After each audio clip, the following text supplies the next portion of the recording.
All right, let's dive right in. Today, we are pulling back the curtain on the secret life of a computer program. We're going to explore the incredible high-speed juggling act your computer performs every single second you're using it. I mean, have you ever really stopped to think about it? You've got your web browser open, probably with a ton of tabs.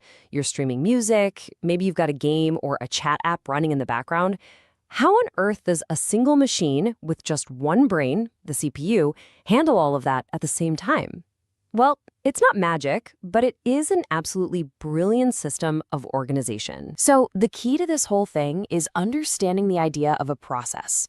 See, when you double-click an app icon, you're not just running the file. You're actually telling the operating system, hey, create a process for me. It's an active running instance of that program.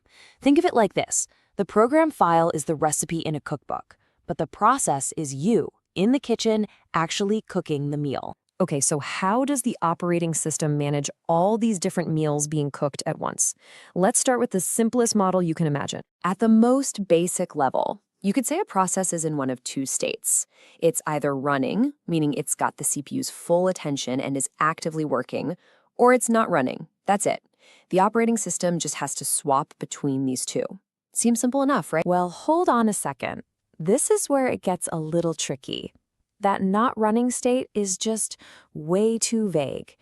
Think about it. Is a process not running because it's totally ready to go, just waiting in line for its turn on the CPU? Or is it not running because it's actually stuck, waiting for something else to happen, like for a file to download or for you to click a button? Those are two very, very different situations. So, to handle this complexity, operating systems need a much more detailed model.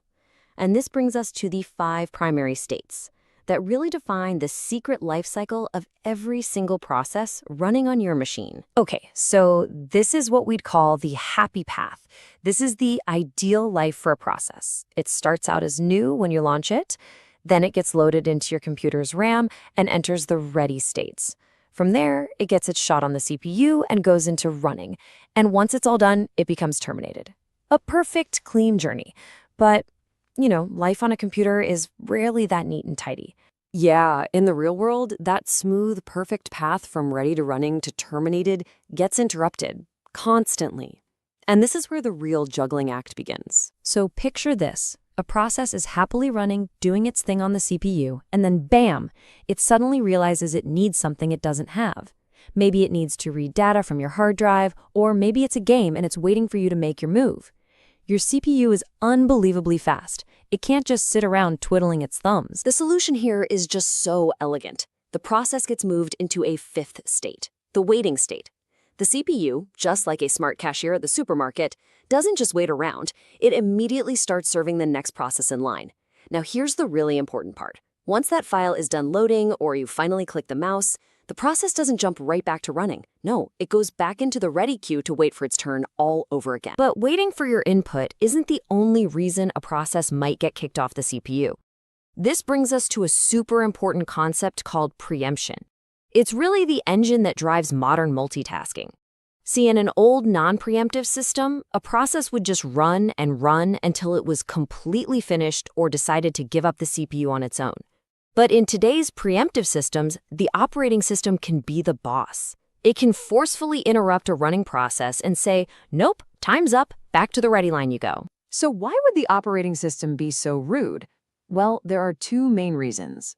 First, a more important, high-priority process might show up, like a critical system task. It's a VIP, so the OS pauses whatever's running to handle it. But the second reason is all about fairness. To make sure no single process hogs all the power, each one gets a tiny slice of CPU time. It's called a time quantum. And when that tiny slice of time is up, it gets preempted and sent to the back of the line so someone else can have a turn.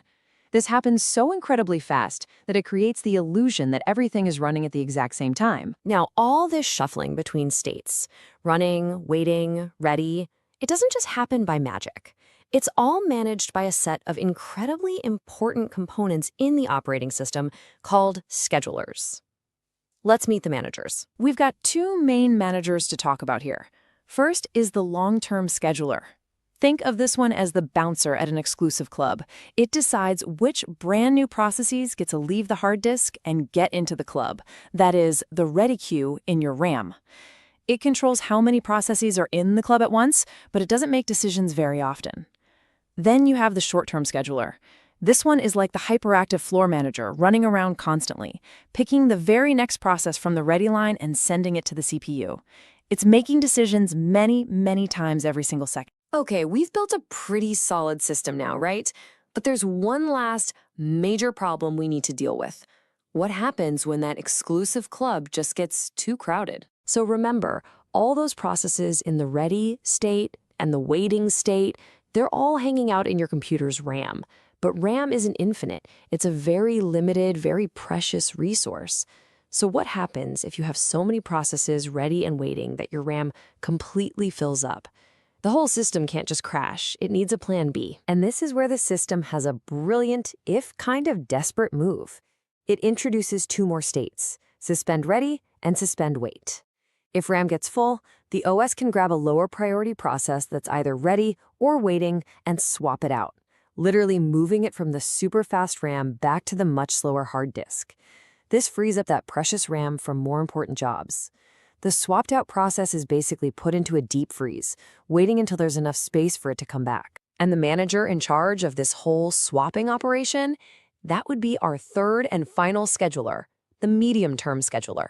Its entire job is to watch the memory situation and decide which processes to suspend out to the disk and which ones to bring back or resume into RAM when space opens up. It acts less often than the hyperactive short-term guy, but more often than the long-term bouncer. So, wow, we've gone from a simple two-state idea to this complex seven-state dance with three different managers. You might be thinking, why on earth is this so complicated? Well, it turns out this intricate system is the absolute key to having a fast, responsive, and efficient computer. And here's the real secret sauce. A good long-term scheduler, the bouncer, tries to let in a healthy mix of both of these types of processes. Why? Well, think about it. If you have a good mix, the system can keep the CPU busy crunching numbers for a CPU-bound process, while another I/O-bound process is off in the waiting state just waiting for the network or for you. This perfect balance is what makes your computer feel so fast and responsive. And, you know, the best part is this isn't just some abstract theory from a textbook. You can literally see this in action right now on your own machine. If you're on Windows, pop open your Task Manager and click on the Processes tab.